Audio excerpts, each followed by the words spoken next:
Mostly putting this out there for anybody who's tuned into my channel and is like, oh, you painted your place. Nice. All right. And who's, and you'll see, because there's now this thing of like, oh, everyone wants to, everyone I don't like is a Nazi. Oh, Putin and his denazification. Yeah, there's Nazis everywhere. The important thing about the whole neo-Nazis in Ukraine thing, this is what's important, is that George Soros is who sponsored the Euromaidan. And now it comes down to, and what other intelligence agencies were a part of it. So we have solidly one nonprofit, non-governmental organization known for such activities. The Open Society Foundation has done things like this before, or helped kind of hype various, this horrible leader needs to be taken down by the people. And George Soros then thanks the Maidan, takes credit for setting them up. And this is where it gets important. How is it that nobody can find out anything about Antifa? That Andy Ngo somehow is like, has like an intelligence network practically on finding. He's literally the only source on them. No country, no organization is looking into these people. So you have Antifa people who fight in Kurdistan take photos of themselves. So they fight for a foreign force in a foreign country. Have you heard any investigation into this?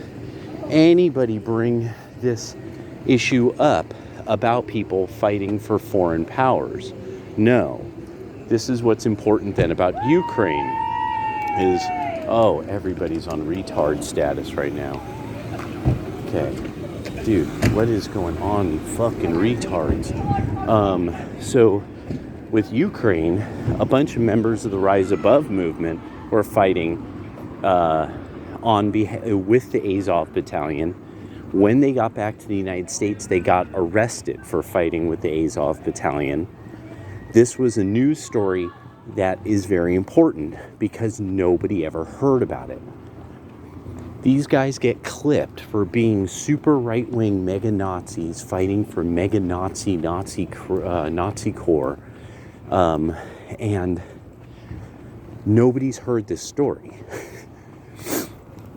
And you would think of all of the stories that you would want told, you would want the story of all those Nazis, the ones, and actually the guys specifically the dudes who all of us saw over and over again in the viral footage of them beating the crap out of Antifa on San Diego Beach.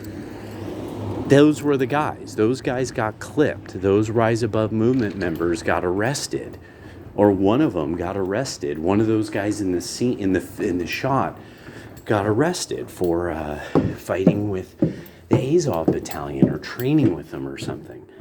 But nobody's done the same thing to these people who fought with the Kurds, quote unquote. Then beyond that, remember, Rolling Stone has written stories about the Antifa Kurdistani heroes, quote unquote, these heroic people who fought with Kurdistan. And then beyond that, they wrote then about how these people who were a part of Antifa, who fought in Kurdistan, were also in CHOP and were a big part. It's weird. Oh, the taxes stuff.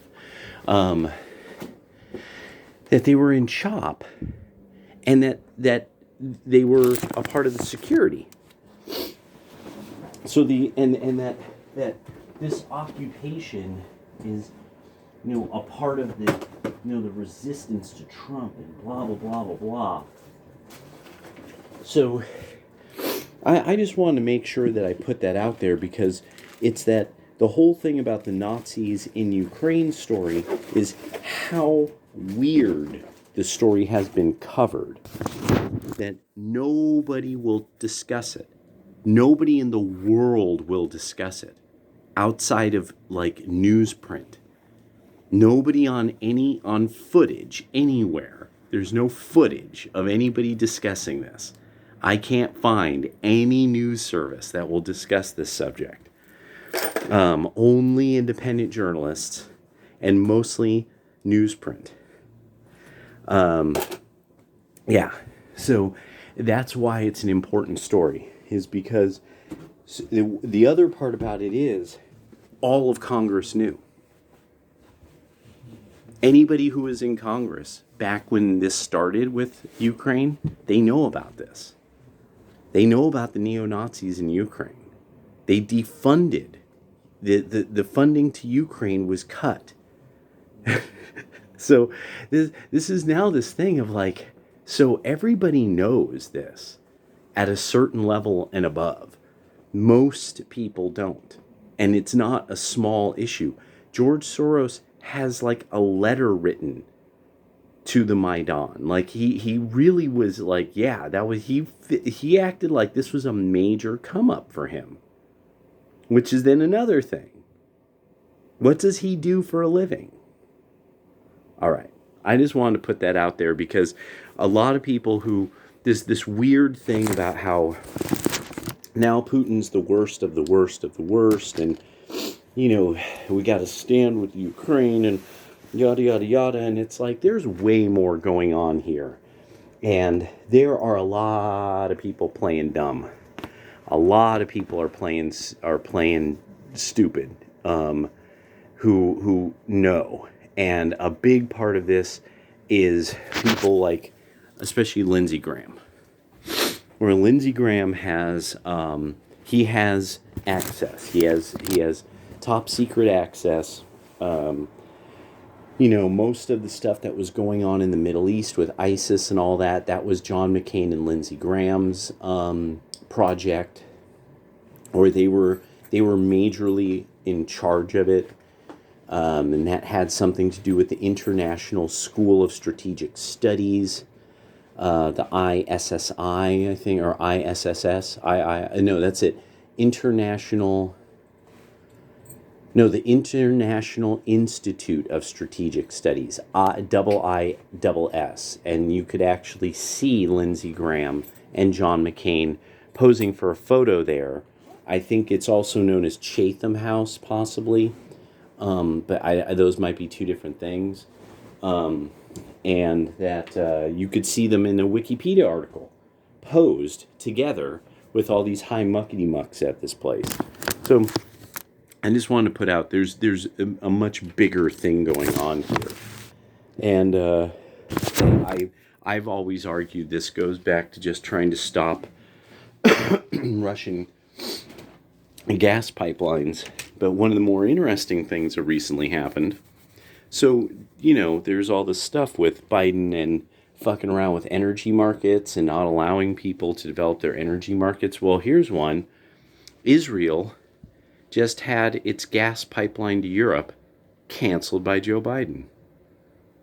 There's some stuff that I found on Twitter I've got to see about, just reading through the thread, because it was kind of interesting. Every nation in Visegrad is doing stuff. And this isn't the kind of stuff people would do if they were like, oh yeah, oh Joe Biden's the shit. Oh yeah. Oh, this is going to work. Yeah, thank goodness America's helping us out, right, folks? That's not what Visegrad is doing. There's a bunch of people, there's a bunch of countries that are like, oh, kick Russia off of SWIFT. Sure. Right.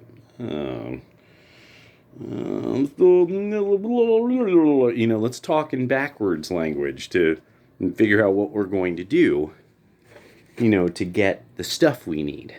Because Russia's close. America's far away.